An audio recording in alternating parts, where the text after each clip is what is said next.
A tragédia ocorrida no dia 13 de março deste ano em uma escola pública de Suzano, na região metropolitana de São Paulo, chamou a atenção para um tipo de violência pouco comum no país. Assunto para o psicólogo Silvio Memento em mais um episódio do quadro Prosa Psi.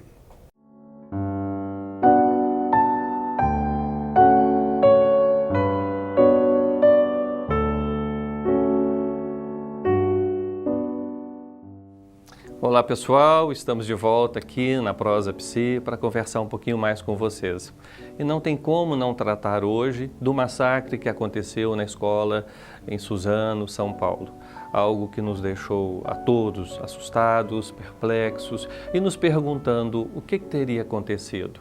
O que teria, na verdade, motivado os assassinos a um ato de extrema violência como o que nós verificamos.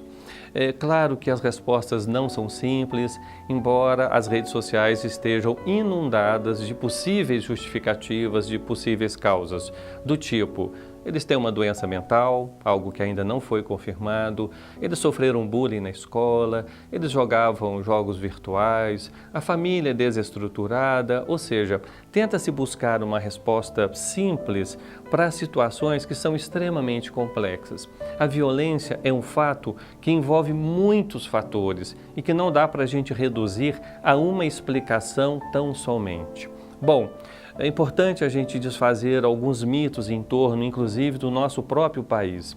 Um desses mitos é de que nós somos um povo pacífico. Na verdade, nós não somos tão pacíficos assim.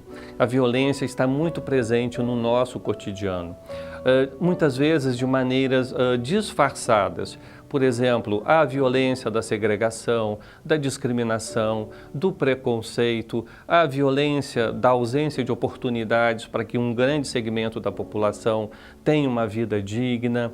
Ou seja, há um contraste muito grande entre as classes sociais. Tudo isso também são formas de violência. Eu fico pensando aqui na segregação, por exemplo, em relação à cor da pele, à raça, à orientação sexual. Isto, repito, são formas disfarçadas de violência, que como fazem parte do cotidiano, a gente já toma como algo quase natural. Na verdade, não é. Outra coisa importante da gente dizer nesse contexto é que, infelizmente, nós somos um dos países mais perigosos para se viver no mundo. Nós somos extremamente violentos, especialmente contra os pobres, contra os negros, contra as mulheres. As estatísticas mostram isso para nós a todo instante. Então não vamos banalizar ou tentar encontrar uma resposta muito simples para situações muito complexas. E aí eu gostaria de pensar com vocês o seguinte: será que nós não estamos criando uma cultura da violência?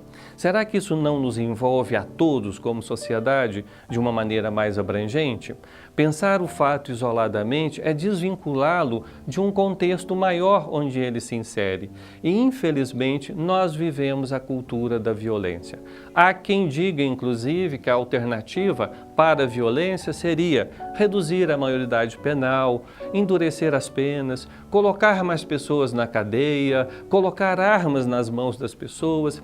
A meu ver, é uma opinião pessoal, isso só incrementa a violência, ou seja, vamos responder à violência, com mais truculência. Será que é este o caminho?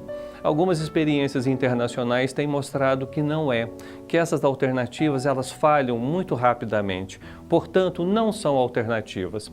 Muito embora a gente tenha que ter cuidado com essas comparações entre países, o fato é que essas experiências, repito, têm demonstrado que a gente tem que encontrar outras soluções. E essas soluções, elas são construídas coletivamente, são construídas na cultura. Eu já disse aqui em outro momento que a agressividade faz parte do ser humano, mas a agressividade não é violência. Nesse sentido, a cultura tem um papel muito importante em canalizar essa agressividade, em transformar essa agressividade em algo que seja, inclusive, positivo para a nossa vida uns com os outros. Deixar que essa agressividade se transforme em atos de violência Repito, isso nos envolve como cidadãos, como pessoas e como sociedade. Algo na cultura está falhando. Então é nesse contexto que a gente precisa pensar todos os atos de violência, inclusive esses tão extremos como os verificados agora recentemente em Suzano. Um grande abraço para você e até a próxima.